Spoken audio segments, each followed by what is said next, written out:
Midnight Ride of Paul Revere by Henry Wadsworth Longfellow.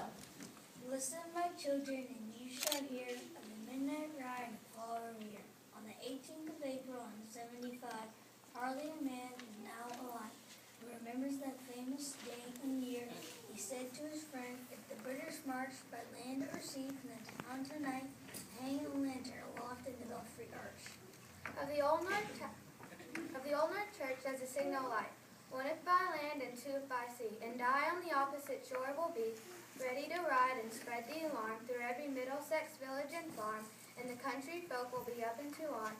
Then he said good night, and with muffled oar silently rode to the Charleston. Just as the moon rose over the bay, were swinging wide at her moorings lay, the Somerset British men of war, with each a phantom ship with each mast and spar, across the moon like a prison bar, and huge black hulk that was magnified by its own reflection in the tide. Meanwhile, his friend through alley and street wanders and watches with eager ears, till in silence around him he hears the muster man at the barrack door, and the sound of arms to the tramp of feet, and the measures of the grenadiers marching down to the boat's mission. Then he climbed the tower of the Old North Church by the wooden stairs with stealthy tread to the belfry chamber overhead, and spied the pigeons from their perch on somber rafters that round him made, masses of moving shapes of shade by a trembling ladder, steep and tall, to the highest window in the wall. And then he paused to listen and looked down the moonlight flung over all. Beneath in the churchyard lay the dead, and the night encampment on the hill, wrapped in silence so deep and still, but he could hear like a sentinel's tread, the watchful wind as it went, creeping along from tent to tent, and seeming to whisper, all is well. A moment only he feels the spell of the place of the hour, the secret dread, on the lonely belfry and the dead. For suddenly all his thoughts are bent on a shadowy something far away, where the river widens to meet the bay, a line of black that bends and floats on the rising tide like a bridge of bows. Meanwhile, impetuous to mount and ride, booted and spurred with a heavy stride, on the opposite shore walks Paul Revere. Now he patted his horse's side, now gazed on the landscape far and near.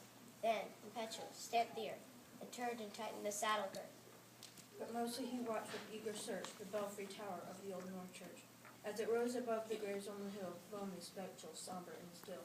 And lo, as he looks on the belfry's height, a glimmer, then a gleam of light. He springs to the saddle, the bridle he turns, but lingers and gazes still full on the sight. A second lamp in the belfry burns. A hurry of hoofs in the village street, a shape in the moonlight, bulk in the dark, and beneath, from the pebbles and passing a spark, struck out by a steed flying fearless and fleet. That was all, and yet through the gloom and the light, the fate of a nation was riding that night. And the spark struck out by that steed in its flight, kindled the light into flame with its heat. He has left the village and mounted the steep, and beneath him, tranquil and broad and deep, is the mystic meeting the ocean tides, and under the alders that skirt its edge, now soft on the sand, now loud on the ledge, is heard the tramp of his steed as he rides. It was 12 by the village clock when he crossed the bridge into Medford town. He heard the crowing of the cock and the barking of the farmer's dog, and felt the damp of the river fog that rises after the sun goes down. It was 1 by the village clock when he galloped into Lexington. He saw the gilded weathercock swim in the moonlight as he passed, and the meeting house windows, blank and bare, gazed at him with a spectral glare, as if they had already stood aghast at the bloody work they would look upon. It was 2 by the village clock when he came to the bridge in Concord Town. He heard the bleating of the flock and twitter of birds and ravens, and felt the breath of the morning breeze blowing over the meadows round, and what he was safe and sleeping his bed. Through that day would be, who at the bridge would be first to fall, through that day would be lying dead, pierced by British mistake.